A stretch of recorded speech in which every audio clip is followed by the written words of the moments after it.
सविनय जय भीम. कालच आपण पाहिलं की तिबेटला दीपंकर श्री ज्ञान आतिशा यांना तिबेटच्या जनतेने विनंती केली होती आणि त्या विनंती खातीर ते तिबेटला गेले होते आणि तिबेटला त्यांनी 200 ग्रंथ तिबेटियन मूळ भाषेमध्ये लिहिलेली होती. हे आपण काल पाहिलं आणि कशा पद्धतीचं. तर तिथे त्यांना का बोलवण्यात आलं होतं, तर अशुद्धता आलेली होती. तिथे अशुद्धता आलेली असं म्हटलं गेलं होतं तिबेटच्या बुद्ध धम्मात. तर ती कशा पद्धतीची, तर त्याचं थोडंसं आपण बॅकग्राऊंड जाणून घेऊया.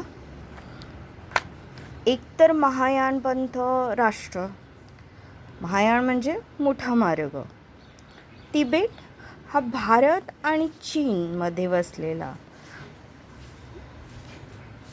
पहिला राजा नाटीजिंबो सन 127 मध्ये उदय, 40 पिढ्या पूर्वी बौद्ध धर्म विकसित होता, नंतर समाप्ती. 27व्या शासनकर्त्यानंतर 28वा राजा ला थोरी नेय चेंग यांच्या हाती एका भिक्षूच्या द्वारे एक बुद्ध वाङ्मय हाती लागले आणि येथून बुद्ध धम्माचा येथे विकास झाला. 33वा राजा स्त्रोंग व सुंग खंपो याने हा धम्म येथे भक्कमपणे वाढवला. 14वे दलाई लामा यांच्या माय लँड अँड माय पीपल या ग्रंथात म्हटले आहे, भारतीय वंशाचा पहिला राजा परंपरेनुसार 2 पक्षांना मांडतो, एक तर धार्मिक आणि ऐतिहासिक. आई चेनपो ग्रावसन हा भारतीय वंशाचा होता. लिच्छवी वंशाचा राजा शतयुद्ध याचा पुत्र होता. इथे सांख्यशास्त्रात प्रगत होता तो. आणि पंथ बघा, तानुयायी पंथ, तंत्रानुयायी पंथ. इथे तुम्हाला दिसेल की तंत्रानुयायी पंथ हे जेव्हा आपण म्हणतोय, तर हा कालावधी बघा तुम्ही. आणि या कालावधी सम्राट स्त्रोंग चानगंपो काळापासून बुद्ध पंडित स्मृती ज्ञान तिबेटमध्ये पोहोचवण्यापर्यंत भाषांतरित गूढ तंत्र आणि त्यातील साधनेचे अनुकरण करणाऱ्यांना डिमाप्पा म्हणजे प्राचीन असे म्हणतात. म्हणजे हे तंत्र याच्या मलोचावा दुभाषिक रीन छोन जडपो रत्नभद्र या दोघांनीही भाषांतरांचे कार्य 978 मध्ये सुरू केले. सर्व गूढ तंत्रांना सार मा पा अर्थात नवीनक असे नाव पडले. आता हे नवीनक जे आपण म्हणतोय ते नवीनक सर मा पा हे 3 उपभेद आहेत. त्याचे हे 3 उपभेद, पण यांचा जो स्रोत आहे, मग पुढे 8 शाखांमध्ये त्यांची ही पंथ आहे. मग हे जेव्हा आपण वाचतो तेव्हा ही सगळी जी आहे बुद्ध वचने, ही दीपंकर श्री ज्ञान म्हणजे आतिश म्हणजे विक्रमशिलातून ज्या आचार्यांना बोलवलं गेलं होतं तिबेटला, त्यांनी ज्ञानाचा व्यापक प्रचार इथे करण्याचा केला. आणि सुमती कीर्तनी यांनी संपूर्ण हिमालय प्रदेश जो आहे तिथे विनय प्रदान बुद्ध धम्माचा प्रचार केला. म्हणजे तिथे बुद्ध धम्माचा सर्वात अधिक देश म्हणून संबोधला गेला तो तिबेट.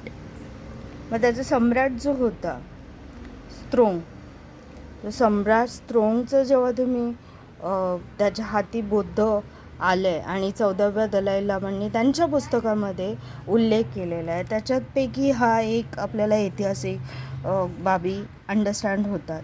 मग त्यांचा इथे आपण जन्म बघूया. जन्म 610, बौद्ध युग निर्माण 640, सगळे श्रेय त्यांना जाते. मग सम्राट कुशल शासक होता. हा सम्राट जो होता तो कुशल शासक होता.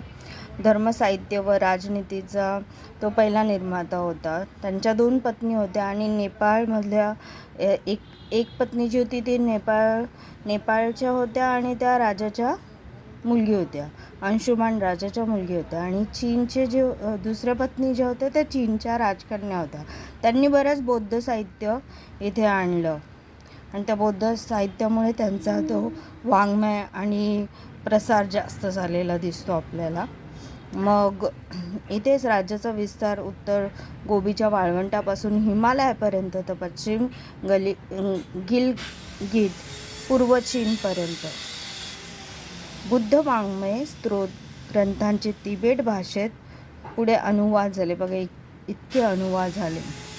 पण जे म्हटलं जातं ना की दीपंकरांना इथे बोलवलं गेलं कारण की तिथे खूप अशुद्धता आली.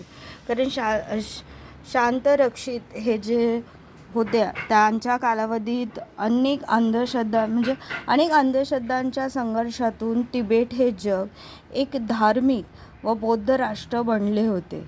परंतु अंधश्रद्धेत जखडून पण लोकांवर त्यांचा कोणता फरक पडला नाही. अशा वेळेस यांनी काय केलं, आचार्य शांती रक्षितांनी ओळखले होते हे की यांच्यावर कोणता फरक नाही पडत आहे अंधश्रद्धेने जखडून पण. मग त्यांनी काय केलं की तंत्रवाद व विचित्र चमत्कारांवर विश्वास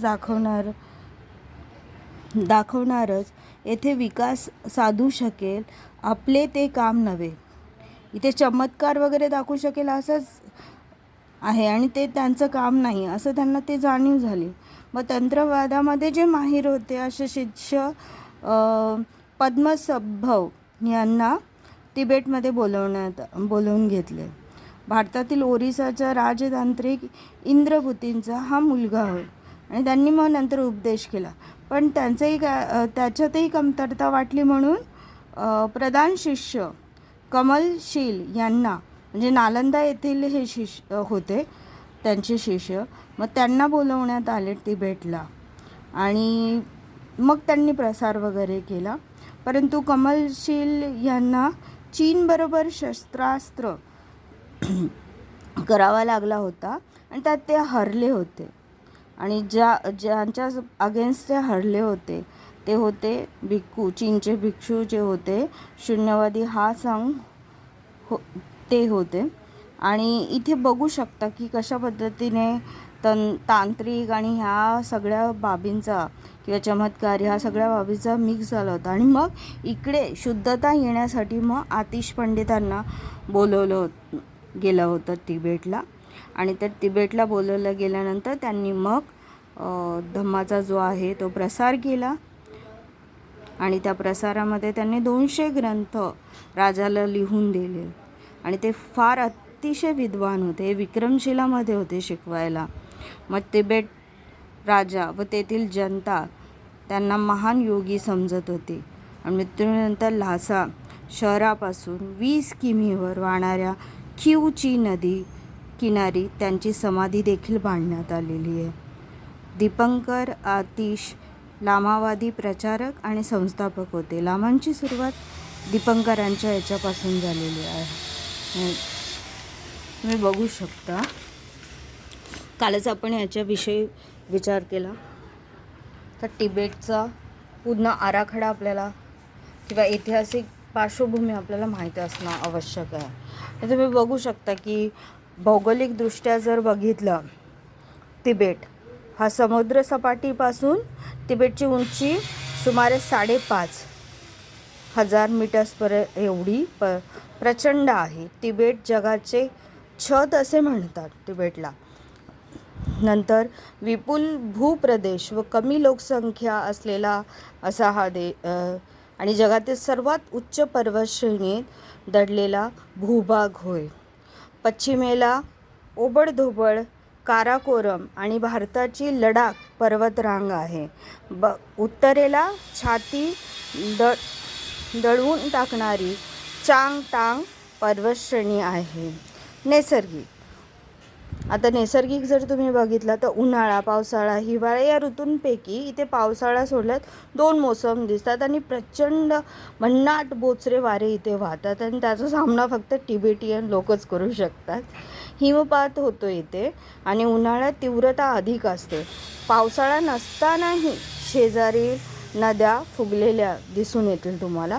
2 वस्त्यांमध्ये इतकं अंतर आहे की एका वस्तीपासून दुसऱ्या वस्तीपर्यंत जायला जवळजवळ तुम्हाला 24 तासाच्या आवाक्यात ती दुसरी वस्तीमध्ये तुम्ही पोचू शकता. त्याच्याशिवाय म्हणजे पोचता येत नाही अशी परिस्थिती असते.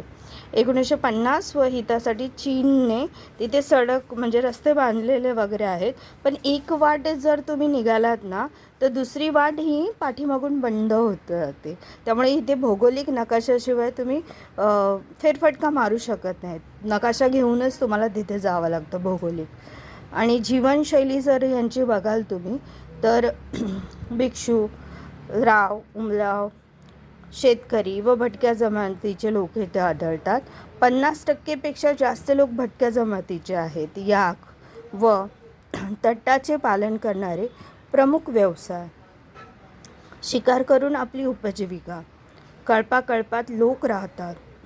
शेतकरी वर्ग हा सधन लोकांची शेती मूल्य तर कधी विनामूल्य कसून देण्याचे काम करतात.